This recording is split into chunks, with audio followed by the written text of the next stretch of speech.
Hello and welcome to another video. My name is Sam and we are talking again about Tapforms 5 for iOS and Mac. We've got another thing from the forum. Today's topic is forum field data to Word file template using JavaScript. Now this one ends up being a adventure, let's just say, where we use a little bit of scripting in Tapforms to copy data into the clipboard, and then we have a VBA script on the other side in a Word document, and we use that script to replace placeholders in our document with other values that we get from Tapforms. This is a little janky, but I don't know, it's kind of cool actually. I had fun figuring this out.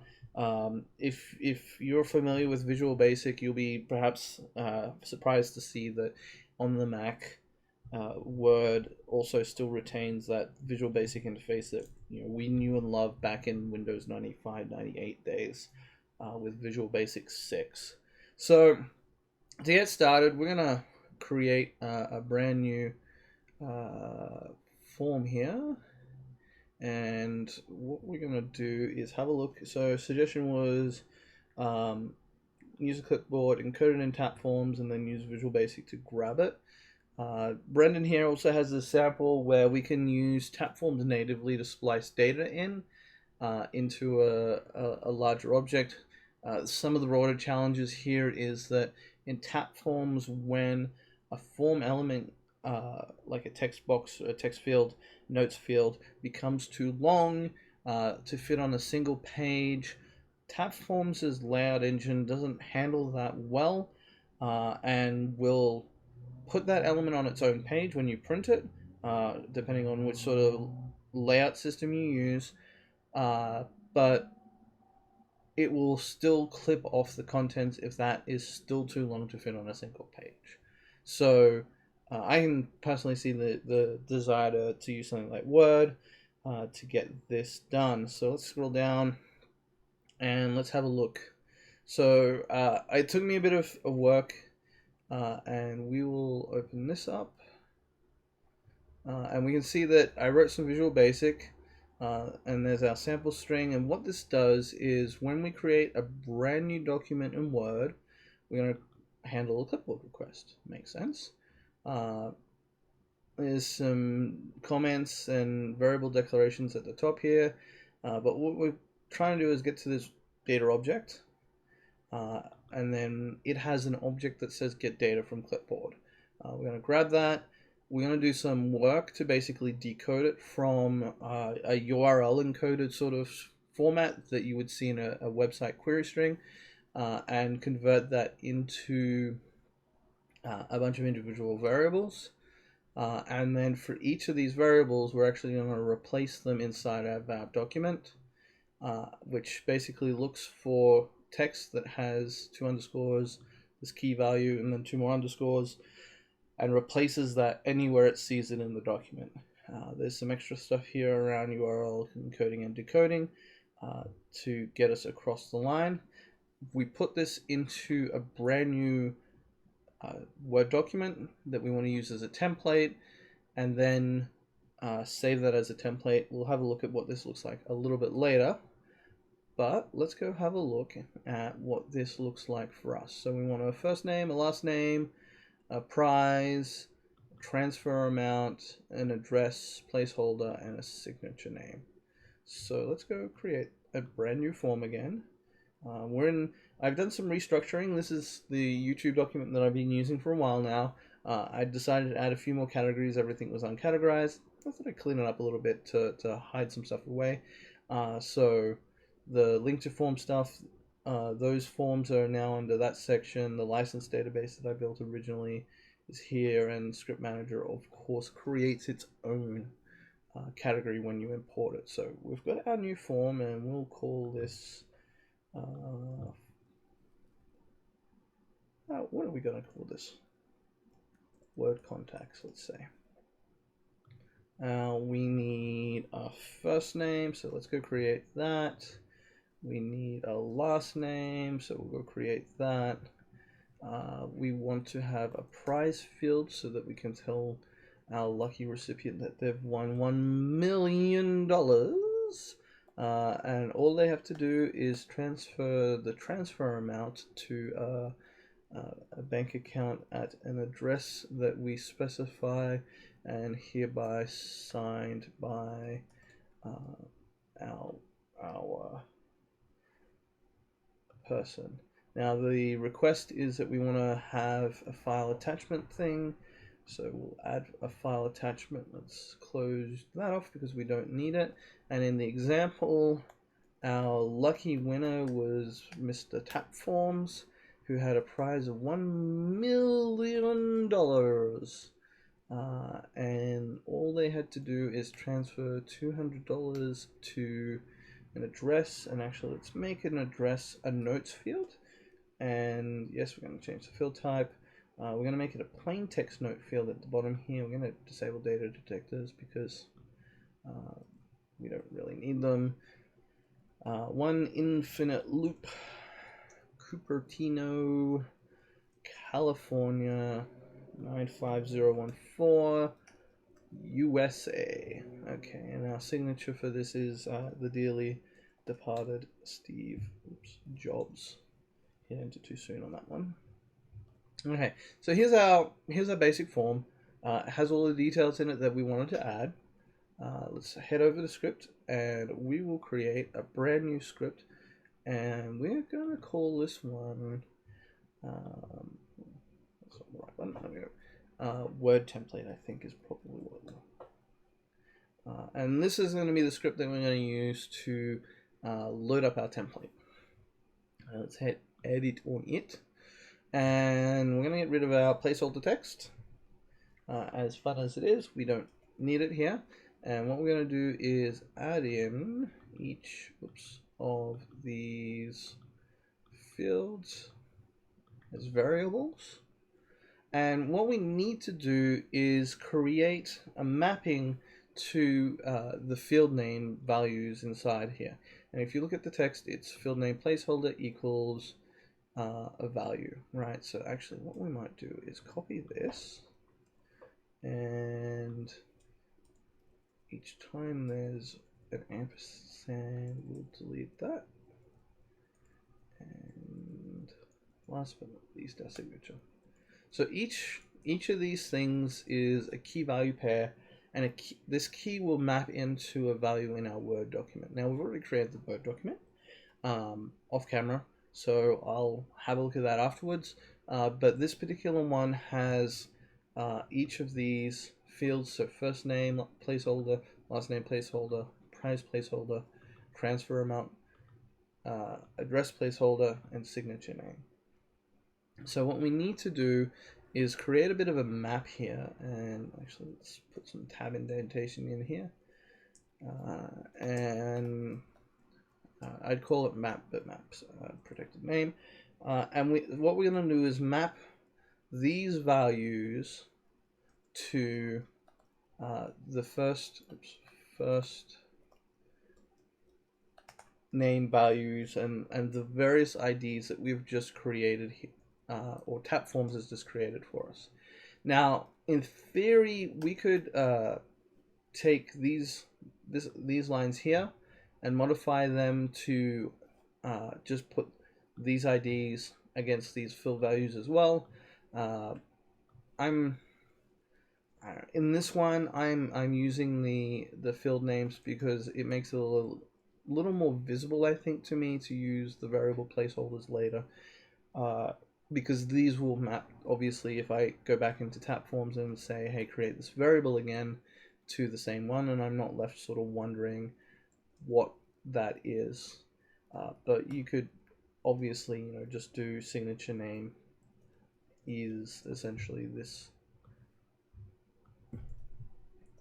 value here, right? So instead of the variable, we could just put in the raw field IDs here as well. So we'll just put that there. Okay, so we've got our mapping of the key and then the field ID. In the thing here, I have this sort of query string variable. So let's grab this, we'll copy this, and we'll paste that because that's useful. And what we need to do is change where it says params to be field map. If I was smarter, I would have called this field params, but I think it's useful to show that this params or field map is actually the variable. The rest of this stuff is sort of automatically generated. Now, if we do this, it's going to get me the value of field map matching a particular key. Problem is that that's a field ID. So what we want to actually do here is a slight change from what I wrote, and that is we want to do record.getField field value of that. And what that's actually going to get us is the field value matching this field ID.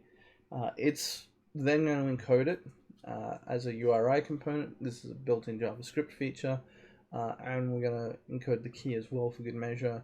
We whack an equal sign between them, and then we join everything together with an ampersand, and then we need to utils.copy copy text to clipboard, and we want to copy our query string, and then we need to open a URL. Now this is where it gets a little fun, and we'll just put this here. What we need to do is open up the file. So how do we do that? So the first step is actually inside of, that's not what I want, save here. If we go back to Tapforms' document list, and it's over there, we have a list of all of our documents, and one of the things here is this button that says Show in Finder. And now what that will do is, if we click on it, open a window, the Finder, to your documents folder. And this is actually a little hidden because of the way macOS puts its containers for applications. So it's a little bit out of the way, but inside of here, we've put a TF test. Now, we don't necessarily have to put it in here. There's actually another feature that's in the latest versions of Tapforms for script folder access. And with this, you can choose which document you want to get and add to Tapforms. We're not going to use that today, but you can use that to put a custom location. And now what we've done here is, in this folder, I've put this thing called TF test. Now, if I go back into our script manager, and we're just going to drag this in here, I'll try to get that in there, you'll see that macOS has, when I did the drag and drop operation, put the path to the file. So to finish this off, we need to prefix it with file and 2 slashes. We need to put a quote at the end of this, and we'll hit save on this. And let's just hit run and see how we go. Okay. Whoa! So what's happened is Tapforms has opened this file. We've hopefully copied the data onto the clipboard, but we'll see this shortly. And we're opening a file, and Word is going, hey, this has macros, because once upon a time it didn't ask, and well, macro viruses were a thing. So it's saying, you know, this may be harmful, so if we trust it, we trust it. Click enable macros. Since we created this form, we're going to hit enable macros and see what it does. And it's worked out of the box, which is actually kind of good. Sometimes this fails, and maybe we'll see if we can get it to fail. We might have to quit. Tapforms, Word, I should say. Save, please. Okay, let's try this again. We'll hit play, copy the values to the clipboard, enable macros, and we get this error. I don't know what is wrong with it, because when we hit debug, we'll hit end act, but if we hit debug, it takes us to a line, and it says that this thing that we're using doesn't work. When this happens, as annoying as it is, we just run the script again. And when we run it a second time, it seems to work. I obviously already had, there was a document 3, so I'd already had Word open. So whatever first run condition I didn't hit. Now, this actually gives us sort of a bit of a good opportunity to compare side by side our two documents. So our document on the left here doesn't have the placeholders replaced. So you can see hello underscore underscore first name placeholder. Now, if we go back to our tap forms script, first name placeholder is mapped here. Then there's last name placeholder, which is the next one. We are proud to inform you that you have one prize placeholder. Prize placeholder is our next thing mapped to our prize field. To collect this money, you need to transfer amount. Again, our amount there via Western Union to the below nominated address. We've got an address here, which is our address placeholder, which we linked back to that notes field, and then thank you signature name, which is obviously our signature name. Now, if we go back to, try that again. Come on, Word. I believe in you. When we see that, we can see we've templated out the document. Hello, tap forms. We are proud to inform you that you have $1 million. To collect this money, you will need transfer. Well, we're in the poor English here. We really are going for the scammer view. $200 via Western Union to the below nominated address. 1 Infinite Loop, Cupertino, California, 95014, USA. Thank you, Steve Jobs. Now, to get this into tap forms, let's just hit save on this because we need this script form to go away. To get this into tap forms, we need to save this document somewhere. Why do we need to save it? Because to attach it to tap forms, it needs to be a real document on the file system somewhere. Now, I've already put this in my temp folder before, and we'll hit save and replace because I've already created this particular one. /tmp on your Mac or some other TMP temporary location is just somewhere to put it that you can then potentially delete it. /tmp on the Mac though is a special location where it will be deleted the next time you reboot the computer. So for stuff like this where you're doing it, and let's just do that where it says where you can change the option. In my case, shift. If you press Shift Apple G, you can just type in TMP, hit go, and then it'll put it there. So what we're going to do is close that. Now, once we've saved it, we can use another really cool feature of the Mac, which is in document-based applications. The little icon at the top is actually something you can drag, and I'm not sure how many people know this, but you can actually drag that and do a copy and paste operation. So we can drag that icon that we just created and put it directly into tap forms as a document, and it's attached it to our tap forms document. One other trick while we're here is you can right click on this and it will give you the folder hierarchy so you can see exactly where that is on your Mac. And we're going to close that here. Now, let's see, if we open this, it's gonna placeholder it, so that's fine. Can I open it with?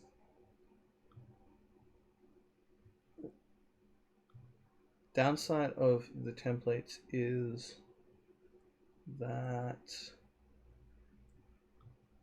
to open it, macros, is a little bit harder. So here's our templated document, and you can see it didn't replace it because this is not creating a new document from the template, but actually editing it. As you see, it's a little bit tricky, but what we're going to do is go to macro and then Visual Basic Editor. And when we do this, we get this document thing, and we can see that basic file that I shared before back in Safari here. So let's look for this dim my data as MS Forms. Is mapped and lined up here. And you can copy and paste this to your own document, and it will work. So what we're going to do here is hit open, and what I want to do is make sure that I open Where did that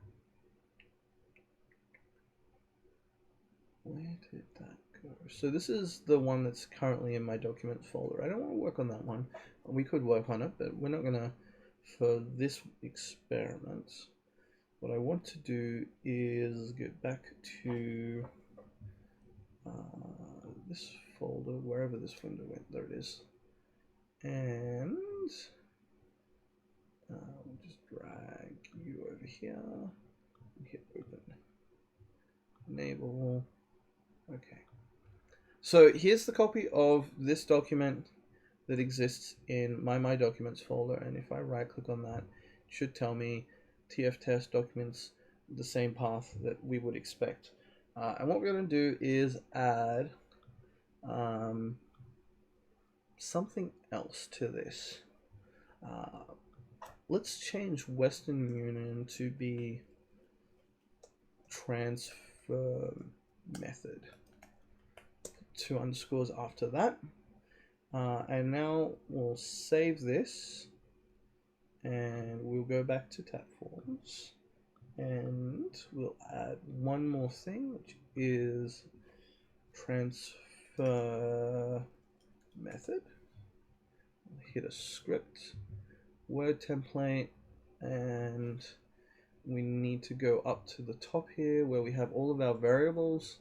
I'm going to double click on transfer method, add a brand new transfer method, and then where it says transfer amount, we'll just put transfer method here as well. Transfer method ID, and let's just hit run on this, and let's save it first, I should say, and then we'll hit run. Command S to save, and it's just opened the document. So we need to close the document in Word first to prevent Word just reopening the template, because we want Word to actually open the template as the template, not open the template and create a new document from it, rather than just reopening the template.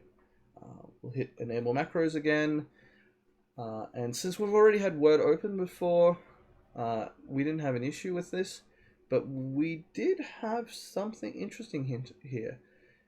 We had via undefined. Now that's kind of interesting. Let's hit save on this, and the reason is that when we added this new thing, we left the method empty. Let's say we'll call it wire transfer. I was going to say PayPal, but we'll do wire transfer. So when we don't have a value set, it becomes undefined. We could change that, we could fix that, but for the moment, I think we'll just leave that as is. So we'll run it again. We hit enable macros, and we can see that now instead of Western Union, it says wire transfer to the below nominated address. Obviously, you can't wire transfer to an address, but we're doing our sample. We'll hit save for the go hello tap forms 2, and we'll drag that and attach that to our document. Let's close that, and we should be able to wait. There we go. Enable macros, open our document back up from tap forms. And this time when we have a look at it, we can see that it's from a temporary folder inside of the tap forms temporary directory there that it's created for us. Took it a hot minute to open, didn't it? Come on. There we go.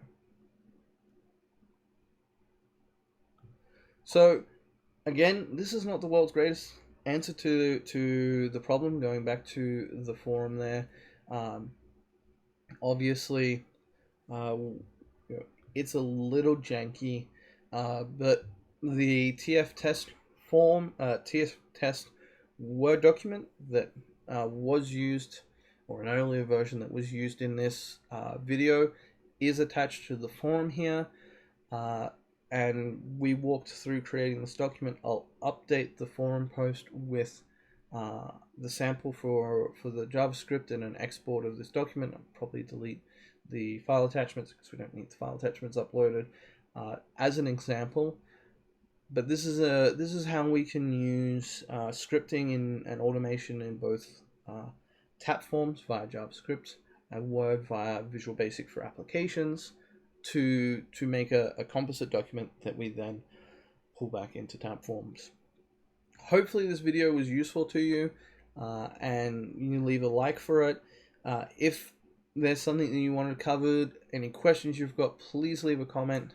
And if these videos are useful for you in general, please subscribe. I upload these sort of as I see videos that are interesting for folk, that I think might be helpful. So please hit that subscribe button if these videos are useful to you, so that I get the signal as well. Thanks for watching, and I'll see you on the next one.